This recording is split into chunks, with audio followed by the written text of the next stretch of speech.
आपण पाहताय न्यूज 18 लोकमत. आपल्या सगळ्यांचं स्वागत. आणि आता अनेक महत्त्वाच्या बातम्यांचा घेऊयात वेगवान आढावा. कंटेनमेंट क्षेत्राबाहेर जलक्रीडा, नौकानयन, पर्यटनस्थळी, मनोरंजनाचे इंडोर कार्यक्रम यांना आता परवानगी देण्यात आली. राज्य सरकारने याबद्दलचे आदेश जारी केले आहेत. यावेळेला कोविडबद्दलचे नियम पाळणं मात्र सगळ्यांसाठी बंधनकारक असणार आहे. राज्यामध्ये सलग दुसऱ्या दिवशी किमान तापमानात घट झाल्यानं गारठ्यामध्ये वाढ झाली आहे. विदर्भ, मराठवाड्याबरोबरच मध्य महाराष्ट्रात देखील किमान तापमान सरासरीच्या खालती घसरलंय. परभणी, नाशिक, पुणे तसंच नागपूरमध्ये सुद्धा गारवा वाढलाय. कोकणचं मिनी महाबळेश्वर म्हणून ओळख असलेल्या दापोलीत सुद्धा थंडीचा कडाका वाढला. इथला पारा 6 अंश सेल्सिअसपर्यंत पोहोचला. या थंडीचा आनंद लुटण्यासाठी अनेक जण भल्या पहाटेच घराबाहेर पडतायत. मात्र कडाक्याच्या थंडीमुळे आंबा बागायतदारांमध्ये मात्र काहीशी चिंतेचं वातावरण आहे. धुळे जिल्ह्यामध्ये यंदाचं निचांकी तापमान नोंदवलं गेलंय. धुळे शहरामध्ये 5 अंश सेल्सिअस तापमानाची नोंद झाली. तापमानाचा पारा खालती आल्यानं हुडहुडी भरणाऱ्या गुलाबी थंडीचा अनुभव जिल्ह्यामध्ये सर्वत्र घेता येतोय. यामुळे थंडीपासून बचाव करण्यासाठी नागरिक शेकोट्यांचा आधार घेत आहेत. धुळे जिल्ह्यामध्ये गेल्या काही वर्षांपासून थंडीचा प्रभाव वाढत आहे. गेल्या वर्षी याच दरम्यान अतिशय कडाक्याची थंडी होती. 4 दिवसांपासून जिल्ह्यातल्या तापमानाचा पारा सातत्यानं खालती येतोय. सध्या सर्वत्र थंडीची लाट पसरल्याचं दिसतंय. भिवंडीमध्ये मात्र आकाशानं आपले वेगळेच रंग दाखवायला सुरुवात केली. भल्या सकाळी वेगवेगळ्या रंगांनी नटलेलं आकाश पाहायला मिळतंय. निसर्गानं आपलं सौंदर्य अशा पद्धतीनं चौकूर उधळल्याचं पाहायला मिळतंय. आमचे प्रतिनिधी रवी शिंदे यांनी खास राज्यभरातल्या सर्व प्रेक्षकांसाठी ही दृश्य कॅमेऱ्यात कैद केले.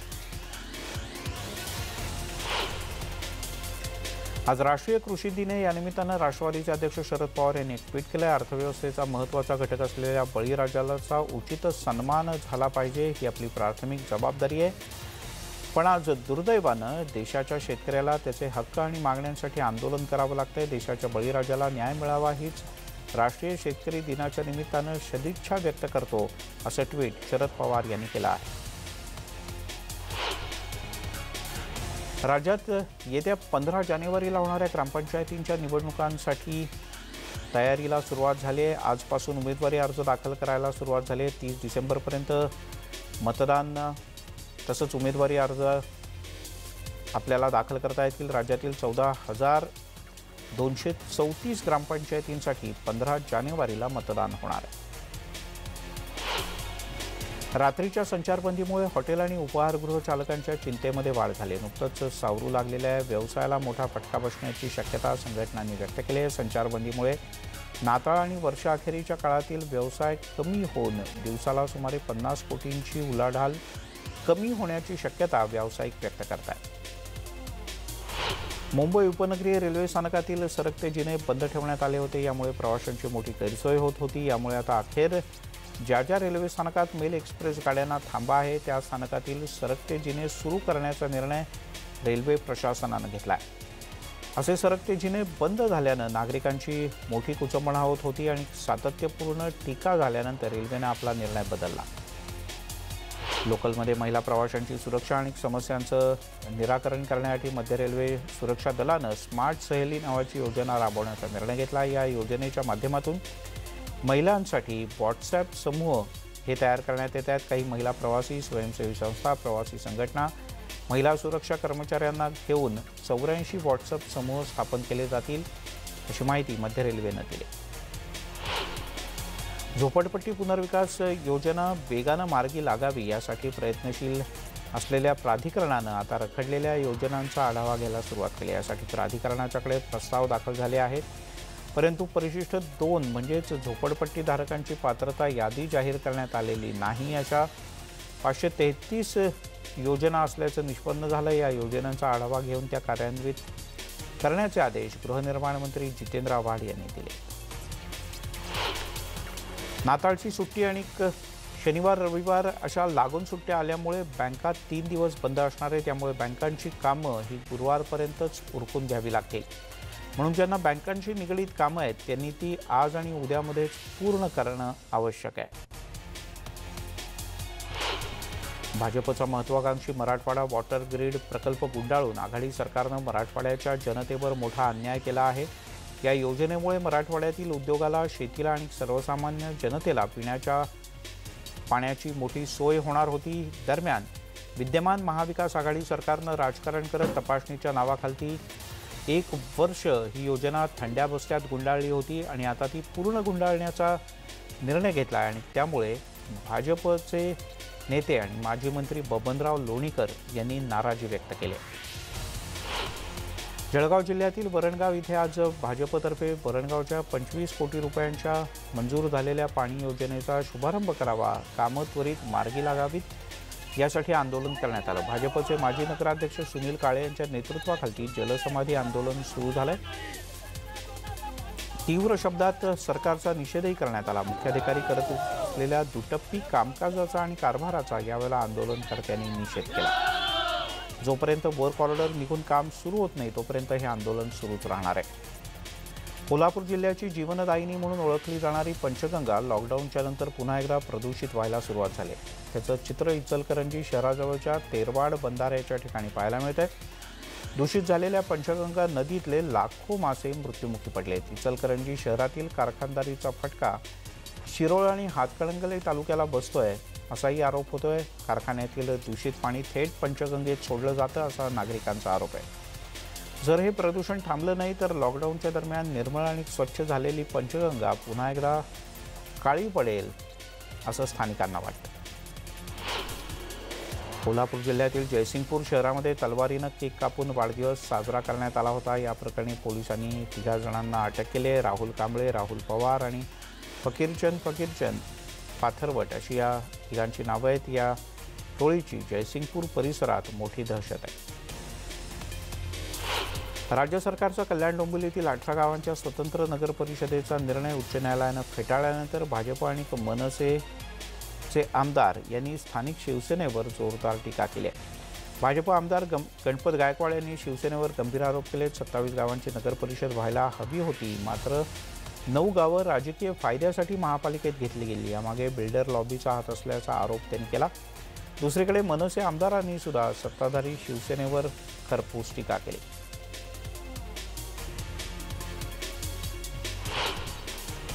पुणे जिल्ह्यामध्ये पेट्रोल पंपातील पेट्रोल आणि डिझेल चोरणाऱ्या आंतरराज्य टोळीतील 3 जणांना अटक करण्यात आली। त्यांच्याकडून एक ट्रक, 2 कॅन, मेटल कटर, पान्हा, पाईप, मोबाईल असा 16,28,000 रुपयांचा मुद्देमाल सुद्धा जप्त करण्यात आला आहे। हिवाळा सुरू होताच भारतासारख्या उष्णकटिबंधीय देशामध्ये स्थलांतरित पक्ष्यांच्या आगमनाला सुरुवात होते। जंगल आणि तलाव यांनी समृद्ध असलेल्या राज्यातील चंद्रपूर जिल्ह्यामध्ये अशा स्थलांतरित पक्ष्यांची संख्या खूप जास्त असते। यावर्षी सुद्धा स्थलांतरित पक्ष्यांचं मोठ्या प्रमाणात आगमन सुरू झालंय। युरोप, उत्तर आणि मध्य आशिया तसंच सायबेरिया आणि मंगोलिया यासारख्या भागातून हे पक्षी इथे दाखल होतात। भारतातील महत्त्वाच्या व्याघ्र प्रकल्पांपैकी एक अर्थात मेळघाटचा व्याघ्र प्रकल्प इथे निसर्गानं सांजवेळी क्षितिजावर अनोखं असं सौंदर्य उधळल्याचं पाहायला मिळतंय। ढाकणा वनपरिक्षेत्रातल्या पातुर्डा पठारावर मनमोहक रंगांची उधळण निसर्गानं केल्याचं पाहायला मिळतंय। ही मनमोहक दृश्य पायी गस्तीवर असताना ढाकणा वनपरिक्षेत्रातील अधिकारी हिरालाल चौधरी यांनी आपल्या मोबाईलमध्ये टिपली आहे। कोविड-19मुळे उद्भवलेल्या परिस्थितीचा विचार करता यंदा ख्रिसमस साध्या पद्धतीने साजरा करण्याचं आवाहन राज्याचे गृहमंत्री अनिल देशमुख यांनी केलं आहे। चर्चमध्ये जास्तीत जास्त 50 लोकांच्या उपस्थितीतच विशेष प्रार्थना सभेचं आयोजन करावं। चर्चमध्ये यावेळेला कोणत्याही प्रकारे गर्दी होणार नाही, डिस्टन्सिंगच्या नियमांचं पालन केलं जाईल असं सुद्धा देशमुख यांनी म्हटलं। 31 डिसेंबर रोजी चर्चमध्ये आयोजित केली जाणारी प्रार्थना ही मध्यरात्री आयोजित न करता संध्याकाळीच आयोजित करावी असं आवाहन सुद्धा गृहमंत्र्यांनी केलं आहे। देशातील कोरोना रुग्णांची संख्या पुन्हा एकदा वाढू लागली आहे। गेल्या 24 तासात 24,000च्या आसपास नवे कोरोनाबाधित रुग्ण सापडलेत। यासोबतच देशातील कोरोनाबाधितांच्या आकड्यानं 1,99,000चा टप्पा ओलांडला। देशात आतापर्यंत 16,42,00,000पेक्षा जास्त जणांची कोरोना चाचणी करण्यात आली। काल 10,98,000 चाचण्या करण्यात आल्या। ICMRनं ही माहिती दिली आहे। कोरोनाचा नवा प्रकार सापडल्यानंतर ब्रिटनमधून भारतात येणाऱ्या प्रवाशांची कोरोना चाचणी करण्यात येते आहे। यावेळेला लंडनहून अहमदाबादचा प्रवाशांचा पहिला जत्था दाखल झाला। दाखल झालेल्या प्रवाशांपैकी 18 जणांना कोरोनाची लागण झाल्याचं स्पष्ट झालं। यातील 270 प्रवाशांची कोरोना चाचणी करण्यात आली। पहिल्या नाईट कर्फ्यूला मुंबईत बऱ्यापैकी दरवळ पाहायला मिळाली। ही वर्दळ प्रामुख्याने मोठ्या भागांमध्ये होती, उपनगरांमध्ये होती। राज्याच्या अन्य शहरांमध्ये मात्र काहीसा शुकशुकाट दिसला। 5 जानेवारीपर्यंत रात्री 11 ते सकाळी 6 वाजेपर्यंत रात्रीचा कर्फ्यू असणार आहे। संपूर्ण राज्यामध्ये काल रात्रीपासून संचारबंदी लागू करण्यात आली। असं असलं तरी कोल्हापूर शहरात मात्र ही संचारबंदी लागू नसल्याचं चित्र पाहायला मिळालं। शहरातील अनेक चौक रात्री 12 वाजेपर्यंत गजबजलेले होते। संचारबंदीचा कोल्हापूरमध्ये फज्जा उडाल्याचं पाहायला मिळालं। अनेक वाहनं शहरातल्या ताराराणी चौकामधून ये-जा करत होती। नागपूरमध्ये पहिल्याच नाईट कर्फ्यूला 11 वाजण्यापूर्वीच सर्व दुकानं आणि व्यावसायिक आस्थापना बंद झाल्या होत्या। शहरातील गजबजलेल्या परळी परिसरात बंद कशा पद्धतीनं सुरू आहे, कर्फ्यू कशा पद्धतीने आहे याची पाहणी स्वतः पोलीस आयुक्तांनी केली। तैनात असलेल्या पोलीस वाहनांची आणि बंदोबस्तांची पोलीस आयुक्तांनी पाहणी केली, त्यांच्याशी चौकशी केली। तसंच रस्त्यावरून जाणाऱ्या अनेक वाहनांना थांबवून यावेळेला कोणत्या कारणानं घराबाहेर फिरता का टाइमपास म्हणून बाहेर फिरता असा जाब विचारण्यात आला। एवढंच नाही तर अनावश्यक कामासाठी बाहेर पडलात तर यापुढे गाडीही जप्त केली जाईल असा इशारा नागपूरमध्ये सुद्धा देण्यात आला। पुण्यामध्ये नाईट कर्फ्यूच्या पहिल्या रात्री 11 वाजल्यानंतरही गजबज आणि वर्दळ दिसून आली। स्वारगेट परिसरात एसटी, खासगी वाहनांमधून लोक ये-जा करत होते। मोठ्या प्रमाणात दुचाकी, चारचाकी आणि रिक्षा सुद्धा पाहायला मिळाल्या। नाईट कर्फ्यूवरून नागरिकांमध्ये मतमतांतर सुद्धा ऐकायला मिळालं। संचारबंदीच्या पहिल्याच दिवशी भिवंडीमध्ये त्याला चांगला प्रतिसाद मिळाला। शहरातील 6 पोलीस स्थानकांच्या हद्दीमध्ये महत्त्वाच्या प्रत्येक नाक्यावर चौकात संचारबंदी पाहायला मिळाली। पोलिसांच्याकडून प्रत्येक वाहनाची कसून तपासणी करण्यात येत होती। पोलीस रस्त्यावर उतरल्यानं तुरळक अपवाद वगळता बाकी सर्वत्र सर्व काही बंद होतं। उल्हासनगर महापालिका क्षेत्रामध्ये संचारबंदी आदेशाचं काटेकोर पालन व्हावं याकरता ठिकठिकाणी पोलीस बंदोबस्त तैनात करण्यात आला आहे। रात्री 11 नंतर सुरू असलेली दुकानं पोलिसांनी बंद करायला भाग पाडलं। मात्र तरी देखील काही ठिकाणी दुकानं आणि हॉटेलची शटर बंद करून ग्राहकांना पार्सलसह काही सेवा पुरवल्या जात होत्या। विनाकारण दुचाकीवरून फिरणाऱ्यांना पोलिसांनी दंडुकीचाही प्रसाद दिला। ख्रिसमस आणि न्यू इयरच्या पार्श्वभूमीवर मुख्यमंत्र्यांनी राज्यामध्ये नाईट कर्फ्यू लागू केला। यामुळे यंदाच्या वर्षी न्यू इयर पार्टीपासून तरुणांना वंचित राहावं लागेल। यासोबतच ख्रिसमस संदर्भात सुद्धा काही निर्बंध घालण्यात आले आहेत। कोरोनाची दुसरी लाट यायला लागल्यानं राज्य सरकारनं रात्री 11 ते सकाळी 6 कर्फ्यू लावला आहे। या पार्श्वभूमीवर अमरावती पोलीस आयुक्तालयाच्या हद्दीमध्ये पोलीस आयुक्त आरती सिंग यांनी कडक बंदोबस्त लावला। ठिकठिकाणी विनाकारण फिरणाऱ्या वाहनांची तपासणी करण्यात येत होती आणि नागरिकांना जाबही विचारण्यात येत होता।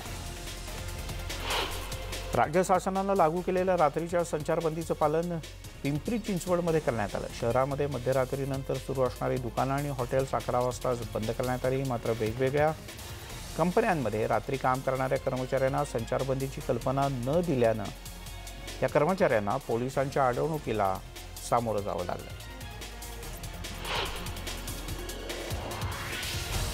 इकडे ठाण्यामध्ये राज्य सरकारच्या आदेशानंतर कडक संचारबंदी लागू करण्यात आले। शहरातील मुख्य चौक असणाऱ्या चिंतामणी चौक, नौपाडा तसंच अन्य काही बाजारपेठेचे भाग या ठिकाणी ठाणे नगर पोलिसांच्याकडून नाकाबंदी करण्यात आली होती। या दरम्यान दुचाकी तसंच चारचाकी वाहनांची कसून तपासणी केली गेली। यामध्ये दोषी आढळणाऱ्या वाहन चालकांच्या विरोधात कठोर कारवाई करण्याचा इशारा देण्यात आला।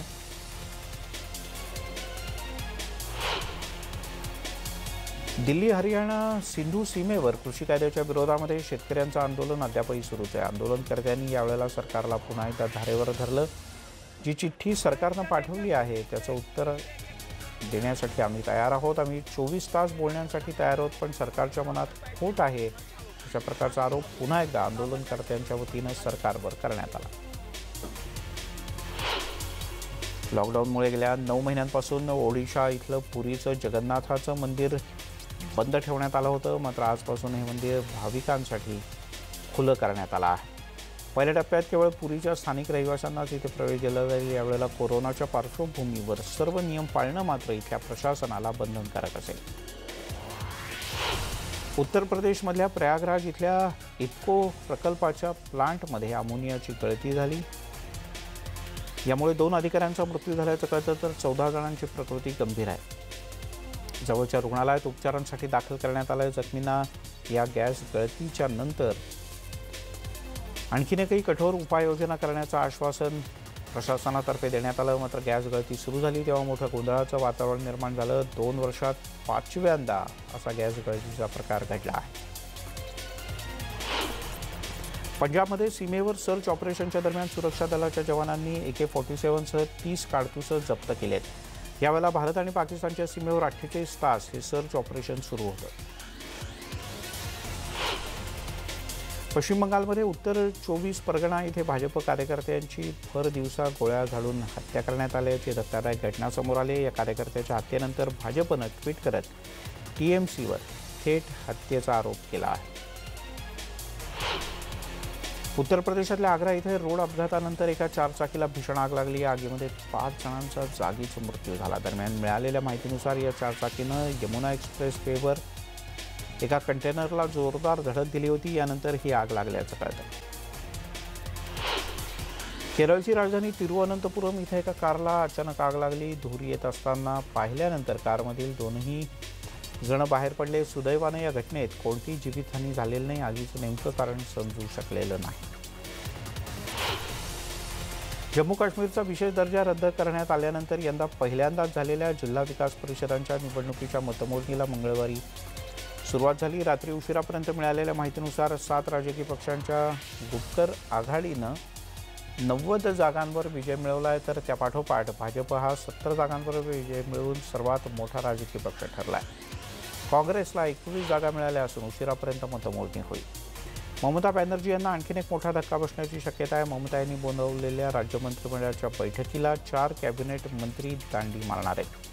त्यामुळे तृणमूलला मोठं भगदाड पडणार असल्याची मोठी चर्चा आहे. मतभेदांच्या नावाखाली गेल्या शतकामध्ये खूप कालाव्यपय झाला. देश प्रगतीपथावर असून धर्मामुळे कोणीही विकासापासून वंचित राहणार नाही. प्रगतीसाठी आणि स्वप्नपूर्तीसाठी सर्वांना समान संधी मिळेल असं प्रतिपादन पंतप्रधान नरेंद्र मोदी यांनी मंगळवारी केलं. चेन्नईमध्ये लोकल ट्रेन लवकरच सुरू होत आहेत. केंद्रीय मंत्री पियुष गोयल यांनी याबद्दलची घोषणा केली. चेन्नईमध्ये उपनगरीय लोकल सेवेला आजपासून नॉन पीक आवरमध्ये सामान्यांना परवानगी देण्यात आली आहे.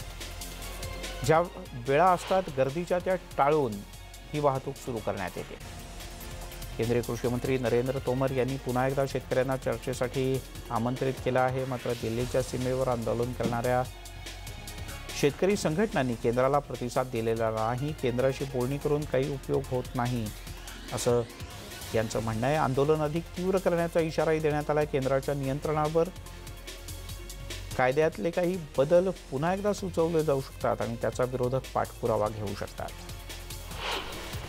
अमृतसरमध्ये गेल्या काही दिवसांपासून पारा सातत्यानं घसरू लागला आहे. त्यामुळे वातावरणात जबरदस्त गारवा आहे. रस्त्यावर सुद्धा धुक्याची दाट चादर पाहायला मिळते आहे. प्रचंड प्रमाणात थंडी आणि धुकं यामुळे अमृतसर आणि पंजाबमधील मुख्य रस्त्यांवर शुकाट आहे.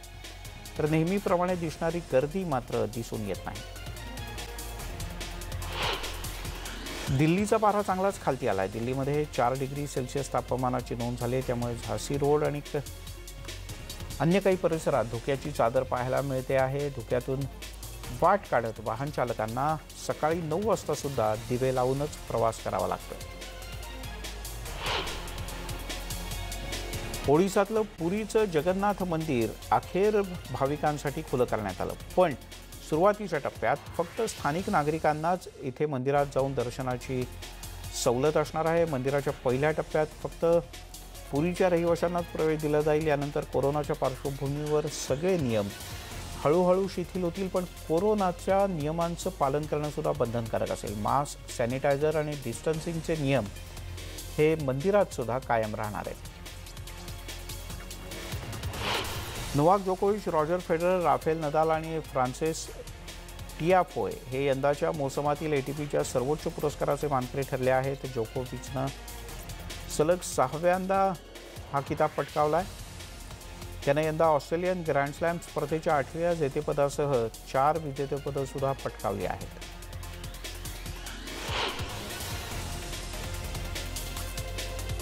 आंतरराष्ट्रीय बॅडमिंटन स्पर्धांसाठीची पात्रता फेरी अर्थात इंडिया ओपन सुपर 500 बॅडमिंटन स्पर्धा सुरू होत आहे. येत्या वर्षी 11 ते 16 मेच्या कालावधीमध्ये आंतरराष्ट्रीय स्पर्धा रंगणार आहेत आणि त्या पार्श्वभूमीवर बॅडमिंटन महासंघाकडून हा महत्त्वपूर्ण निर्णय घेण्यात आलेला आहे. या स्पर्धेमध्ये जे विजेते असतील किंवा पात्र ठरतील त्यांची निवड आंतरराष्ट्रीय स्तरावरच्या ऑलिम्पिकसाठी केली जाणार आहे.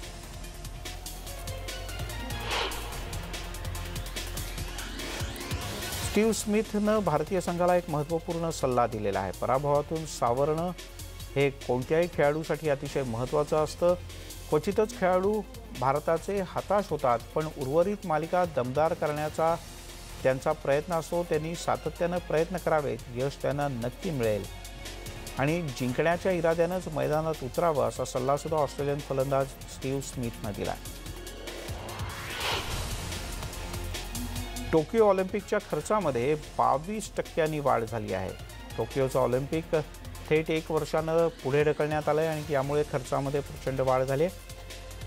ऑलिम्पिकच्या संयोजन समितीनं ही ऑलिम्पिकच्या खर्चातली 22% वाढ ही जाहीर केली. भारतीय संघाचा फिरकीपटू यजुवेंद्र चहल विवाह बंधनात अडकला आहे. धनश्री वर्मासोबत गुरुग्राममधल्या कर्मा लेक रिसॉर्टमध्ये चहलचा आणि धनश्रीचा विवाह सोहळा पार पडला. चहलनं आपल्या सोशल मीडिया अकाउंटवरून ही गोड बातमी आपल्या तमाम चाहत्यांना दिली. यासोबतच बुलेटिनमध्ये इथे थांबूयात. सर्व प्रकारच्या ताज्या अपडेटसाठी news18lokmat.com या आमच्या वेबसाईटला लॉग ऑन करा.